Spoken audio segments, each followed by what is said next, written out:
Namun ternyata amin saja tidak cukup dalam ibadah.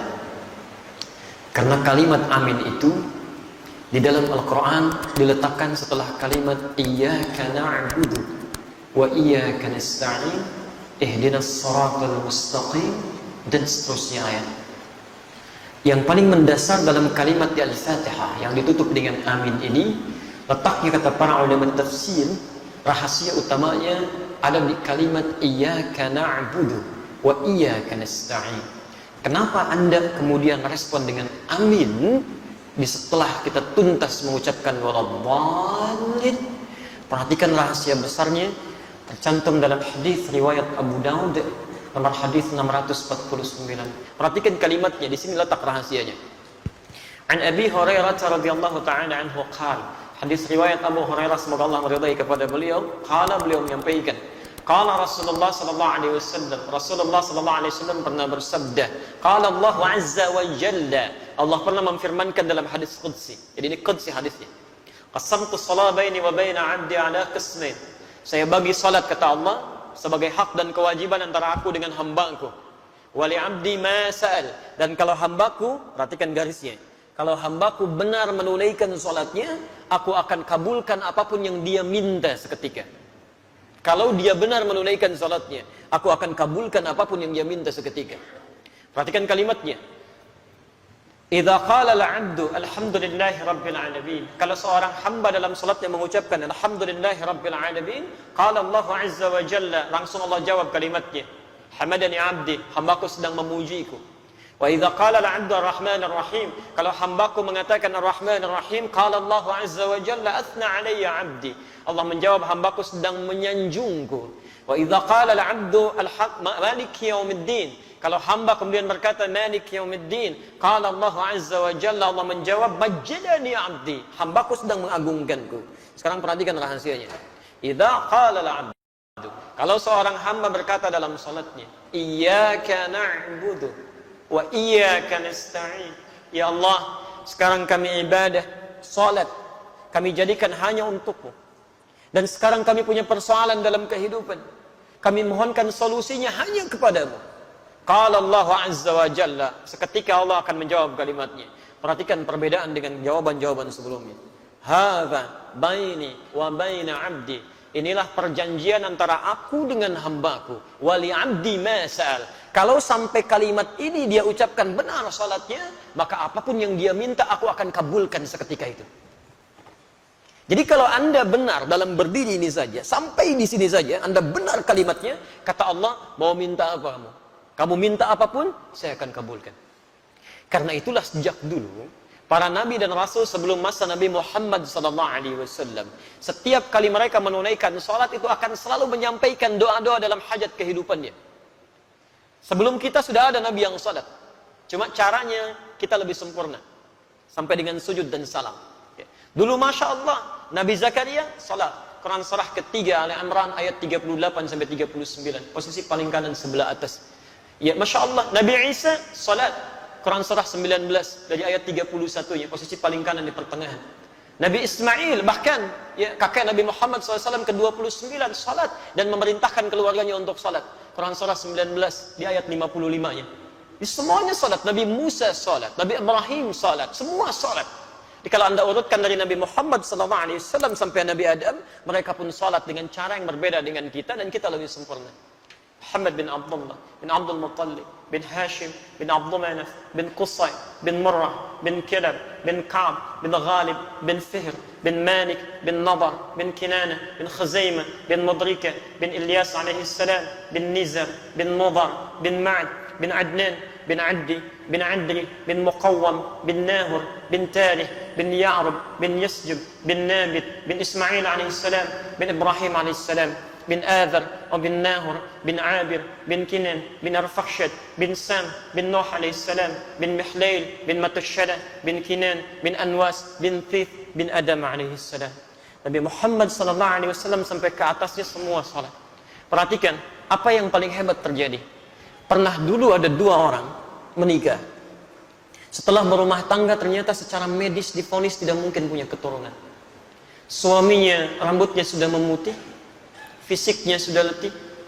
istrinya divonis secara klinis menopause dan mandul. Secara medis mustahil. Maka apa yang terjadi? Perhatikan kaidah Qur'annya, ini manhaj untuk kita semua. Quran surah ketiga Ali Imran ayat 38, posisi paling kanan sebelah atas. Hunalika da'a Zakaria rabbah. Di mihrabnya kemudian Nabi Zakaria yang mengalami peristiwa tadi, ya, yang saya sebutkan rambut memutih, fisiknya sudah letih, dengan kondisi istrinya ada di Quran surah 19 Maryam, dari ayat keduanya sampai dengan ayat ke-10-nya, posisi paling kanan dari atas sampai bawah. Kemudian setelah semua mengatakan mustahil punya keturunan, apa yang dilakukan? Nabi Zakaria meninggalkan pendapat manusia, langsung bermohon kepada Allah yang tanpa batas. Maka masuk ke mihrabnya bermohon. Qala rabbi habli min ladunka dzurriyyatan thayyibah innaka sami'ud du'a. Ya Allah, semua mengatakan mustahil saya punya keturunan. Saya hanya bermohon sekarang hanya kepadamu ya Allah, yang tidak punya batas dalam kekuasaannya. Engkau pasti dengar doa saya. Kalau pada yang maha mendengar saja belum dikabulkan, pada siapa lagi saya mesti minta ya Allah? Ini rumus dalam Al-Quran. Kalau Anda sedang punya persoalan dalam kehidupan, jangan putus asa. Kalau semua makhluk mengatakan mustahil, mengangkat tangannya, dan mereka menyerah, itu tanda pertama dari Allah, supaya Anda meninggalkan pendapat makhluk, langsung memohon kepada Allah subhanahu wa ta'ala. Isyaratnya ditemukan di Quran, karena Allah ingin memberikan langsung kepada Anda, tanpa melalui perantara yang lainnya. Kalau dengan sudah diberikan seperti itu, belum mampu mendekatkan Anda kepada Allah, Anda mesti diberikan seperti apa lagi? Sehat belum bisa mendekat kepada Allah. Mata bisa melihat, belum bisa menggunakan untuk melihat yang baik-baik. Diberikan sakit, belum ingat Allah juga. Anda mesti bagaimana lagi supaya ingat Allah? Ada anak orang matanya nggak bisa lihat. Cuman usianya 4 tahun. Ada yang 5 tahun. Mata buta. Masih mau menghafal Quran. Sampai hafal Quran. Mu'adz namanya. Anda 40 tahun, 50 tahun, matanya sehat, masih bisa melihat sampai hari ini. Kalau dengan seperti itu belum mampu melihat isi Quran saja, mesti dengan cara apa lagi dimotivasi supaya mau meningkatkan ibadah? Taib, ketika bermohon itu apa yang dilakukan? Ternyata bukan bermohon biasa, ditunaikan dalam keadaan sholat, masih berdiri sholatnya. Berdiri dalam bahasa Arab disebut qaim, qaim. Sedang sholat yusalli. Perhatikan, begitu memohon kepada Allah dalam salatnya, seketika turun malaikat. Dan kalimatnya menggunakan fa. Fanadatul malaikat. Ada yang menggunakan waw, ada yang menggunakan thumma, ada yang menggunakan fa. Itu berbeda. Saya katakan, dhahaba Muhammad ila jami'il jihad wa Ali. Muhammad datang ke Masjid Al-Jihad. Dan Ali. Kalau menggunakan waw, itu Muhammad datang, Ali nyusul. Kalau kalimatnya menggunakan thumma, maka ada jarak yang cukup panjang. Muhammad sudah pergi, 1 jam kemudian Ali baru datang. Tapi kalau menggunakan Ali, maka ketika Muhammad berangkat, Ali berangkat. Allahu Akbar. Begitu selesai doanya, menggunakan fanadatul malaika. Selesai doa, belum selesai salatnya. Selesai doa, tiba-tiba turun malaikat. Wa huwa qa'imun yusalli fil mihrab. Sedangkan beliau masih berdiri dalam salatnya. Masih berdiri, belum selesai salatnya. Saat dalam keadaan berdiri ini apa yang disampaikan? Annallaha yubashshiruka bi Yahya. Allah kasih kabar gembira, Anda akan punya anak. Namanya langsung dari Allah, Yahya. Artinya hidup. Yang mustahil menurut manusia, lahir dari rahim seorang perempuan yang menofus dan mandul bayi yang hidup, kata Allah tidak ada yang mustahil. Dan terlahir dalam keadaan sehat menjadi nabi setelah itu. Taat menunaikan salat. Nabi Zakaria berdiri dulu, salat, memohon, dikabulkan. Dengan keistimewaan Nabi Muhammad SAW, Nabi Muhammad dan umatnya bahkan sebelum berdiri salat ditunggu oleh Allah, mau minta apa? Nabi Zakaria berdiri dulu salat, minta, dikabulkan. Umatnya Nabi Muhammad sebelum salat ditunggu oleh Allah, mau minta apa? Turun Quran surah kedua Al-Baqarah ayat 45 sampai 46, posisi paling kanan, pertengahan agak sedikit ke bawah. Perhatikan kalimatnya. Wasta'inu bis sabri was salah. Wasta'inu, sigatnya amar, bentuk perintah. Dan jika Anda memiliki persoalan dalam kehidupan, perhatikan cara menerjemahkannya. Dan jika Anda punya masalah dalam hidup, tidak ada manusia yang tidak punya masalah. Ya, semua kita pasti punya masalah. Ini pun tenang-tenang begini belum tentu nggak punya masalah. Kantor ada yang belum selesai, itu pasti. Quran surah kedua Al-Baqarah ayat 155 sampai 157, posisi paling kiri di atas sampai ke tengah. Setiap kita punya persoalan, ya. Baik. Dan jika Anda punya masalah dalam kehidupan, Maka mintakan solusinya kepada Allah. Perhatikan caranya ya, supaya masalah cepat selesai kalau Anda sedang punya masalah. Satu, bisabri. Terima dulu masalahnya dengan sabar. Jangan mengeluh. Tidak ada satupun ayat di Quran yang berbicara tentang keluhan. Pilihannya cuma sabar. Diterima dengan sabar. Dengan kesabaran itu nanti bimbingan Allah turun. Perhatikan rumus ya, rumus kesabaran dalam Al-Quran tentang masalah. Lihat rumusnya. Quran surah kedua Al-Baqarah ayat 286. La yukallifullahu nafsan illa wus'aha. Allah sampaikan, tidak mungkin Allah menguji, menitipkan masalah pada seseorang kecuali dia sanggup mengatasinya.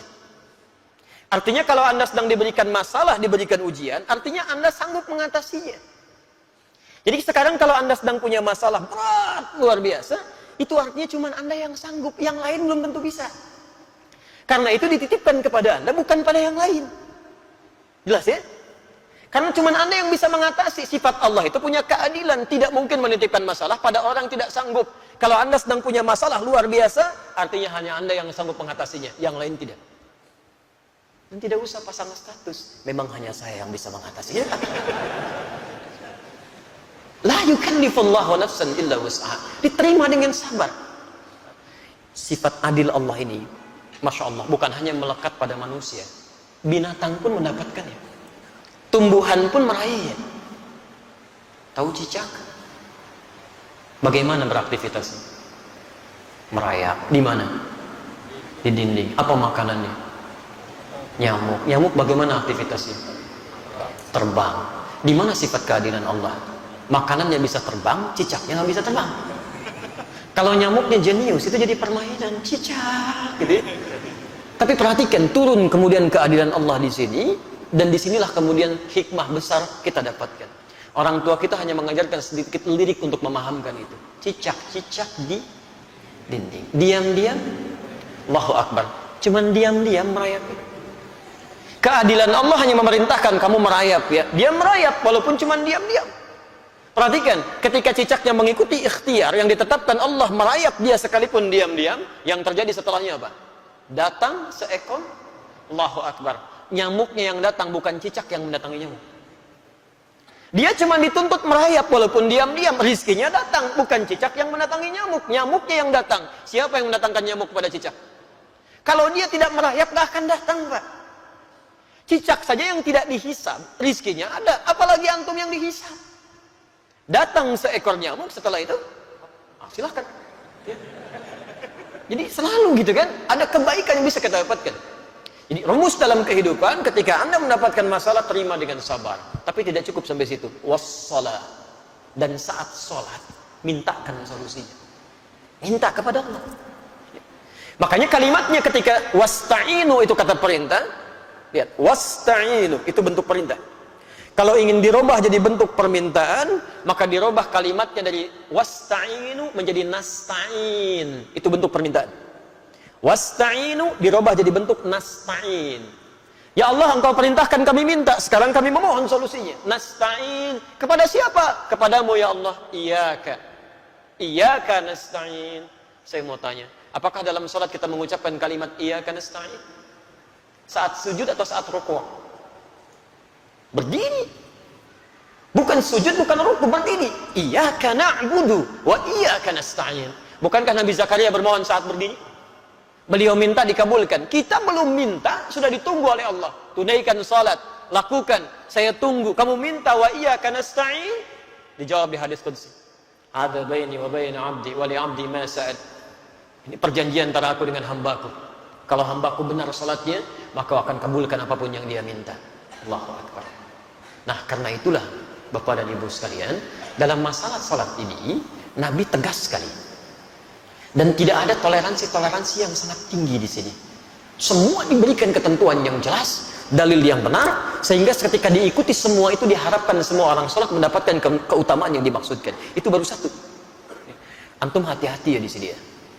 Pernah dulu di zaman Nabi, ada orang masuk ke masjid Nabi, namanya Khalad Az-Zurairi.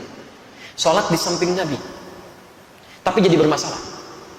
Itu ada di Al-Bukhari, nomor hadis 751, 757, di hadis Muslim nomor hadis 397. Babnya babul mustifis salat, bab tentang orang yang salatnya bermasalah.